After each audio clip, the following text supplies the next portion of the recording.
Chapter 8, Call to Travel. I related this vision to the believers in Portland who had full confidence that it was from God. The Spirit of the Lord attended the testimony, and the solemnity of eternity rested upon us. An unspeakable awe filled me that I, so young and feeble, should be chosen as the instrument by which God would give light to His people. While under the power of the Lord, I was filled with joy, seeming to be surrounded by holy angels in the glorious courts of heaven, where all is peace and gladness, and it was a sad and bitter change to wake up to the realities of mortal life. In the second vision, which soon followed the first, I was shown the trials through which I must pass, and that it was my duty to go and relate to others what God had revealed to me. It was shown me that my labor would meet with great opposition, and that my heart would be rent with anguish, but that the grace of God would be sufficient to sustain me through all. Teaching of this vision troubled me exceedingly, for it pointed out my duty to go out among the people and present the truth. My health was so poor that I was in constant bodily suffering, and to all appearance had but a short time to live. I was but 17 years of age, small and frail, unused to society, and naturally so timid and retiring that it was painful for me to meet with strangers. I prayed earnestly for several days and far into the night that this burden might be removed from me and laid upon someone more capable of bearing it. The light of duty did not change, and the words of the angel sounded continually in my ears, "Make known to others what I have revealed to you." I was unreconciled to going out into the world and dreaded to meet its sneers and opposition. I had little self-confidence. Hitherto, when the Spirit of God had urged me to duty, I had risen above myself, forgetting all fear and timidity in the thought of Jesus' love and the wonderful work He had done for me. Constant assurance that I was fulfilling my duty and obeying the will of the Lord gave me confidence that surprised me. At such times, I felt willing to do or suffer anything in order to help others into the light and peace of Jesus. But it seemed impossible for me to perform this work that was presented before me. To attempt it seemed certain failure. The trials attending it appeared more than I could endure. How could I, a child in years, go forth from place to place, unfolding to the people the holy truths of God? My heart shrank in terror from the thought. My brother Robert, but 2 years older than myself, could not accompany me, for he was feeble in health and in his timidity greater than mine. Nothing could have induced him to take such a step. My father had a family to support and could not leave his business, but he assured me that if God had called me to labor in other places, He would not fail to open the way for me. These words of encouragement brought little comfort to my desponding heart. The path before me seemed hedged in with difficulties that I was unable to overcome. I coveted death as a release from the responsibilities that were crowding upon me. At length the sweet peace I had so long enjoyed left me, and despair again pressed upon my soul. My prayers all seemed vain, and my faith was gone. Words of comfort, reproof, or encouragement were alike to me, for it seemed that no one could understand me but God, and He had forsaken me. The company of believers in Portland were ignorant concerning the exercises of my mind that had brought me into this state of despondency. They knew that for some reason my mind had become depressed, and they felt this was sinful on my part, considering the gracious manner in which the Lord had manifested Himself to me. I feared that God had taken His favor from me forever. As I thought of the light that had formerly blessed my soul, it seemed doubly precious in contrast with the darkness that now enveloped me. Meetings were held at my father's house, but my distress of mind was so great that I did not attend them for some time. My burden grew heavier until the agony of my spirit seemed more than I could bear. At length I was induced to be present at one of the meetings at my home. Church had made my case a special subject of prayer. Father Pearson, who in my early experience had opposed the manifestations of the power of God upon me, now prayed earnestly for me and counseled me to surrender my will to the will of the Lord. Like a tender father, he tried to encourage and comfort me, bidding me believe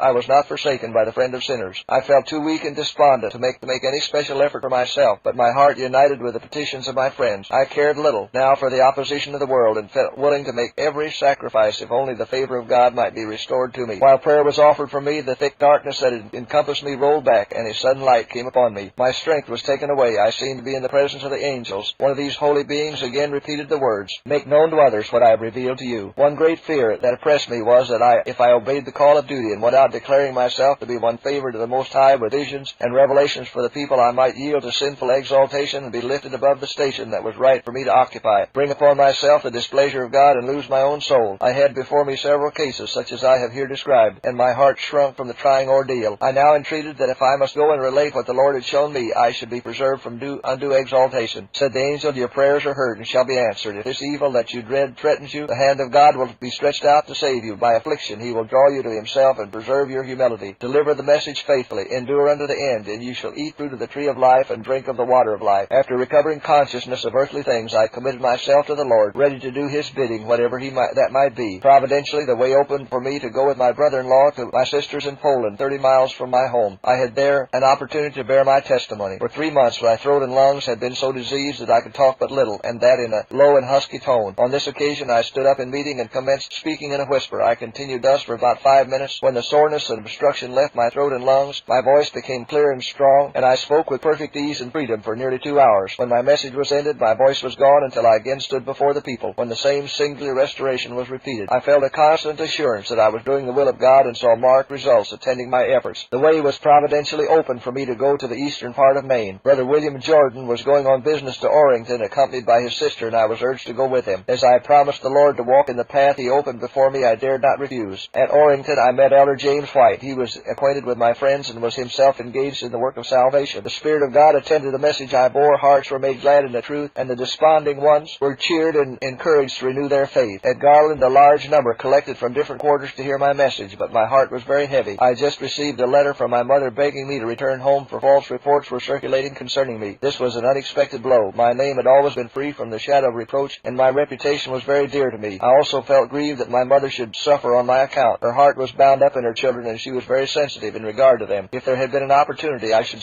have set out for home immediately, but this was impossible. My sorrow was so great that I felt too depressed to speak that night. My friends urged me to trust in the Lord. At length the brethren engaged in prayer for me. The blessing of the Lord soon rested upon me, and I bore my testimony that evening with great freedom. There seemed to be an angel standing by my side to strengthen me. Shouts of glory and victory went up from that house, and the presence of Jesus was felt among us. In my labors I was called to oppose the course of some who by their fanaticism were bringing reproach upon the cause of God. These fanatical ones seemed to think that religion consisted in great excitement and noise. They would talk in a manner that would irritate unbelievers and cause them to hate them and the doctrines they taught. Then they would rejoice that they suffered persecution. Unbelievers could see no consistency in their course. The brethren in some places were prevented from assembling for meetings. The innocent suffered with the guilty. I carried a sad and heavy heart much of the time. It seemed cruel that the cause of God should be injured by the course of these injudicious men. They were not only ruining their own souls, but placing upon the cause a stigma not easily removed, and Satan loved to have it so. It suited him well to see the truth handled by unsanctified men, to have it mixed with error, and then altogether trampled in the dust. He looked with triumph on the confused, scattered state of God's children. One of these fanatical persons labored with some success to turn my friends and even my relatives against me. Because I had faithfully related that which was shown me respecting his unchristian course, he circulated falsehoods to destroy my influence and to justify himself. My lot seemed hard. Discouragements pressed heavily upon me, and the condition of God's people so filled me with anguish that for 2 weeks I was prostrated with sickness. My friends thought I could not live, but brethren and sisters who sympathized with me in this affliction met to pray for me. I soon realized that earnest, effectual prayer was offered in my behalf. Prayer prevailed. The power of the strong foe was broken, and I was released and immediately taken off in vision. In this view, I saw that if I felt a human influence affecting my testimony, no matter where I might be, I had only to cry to God, and an angel would be sent to my rescue. I already had one guardian angel attending me continually, but when necessary, the Lord would send another to raise me above the power of every earthly influence.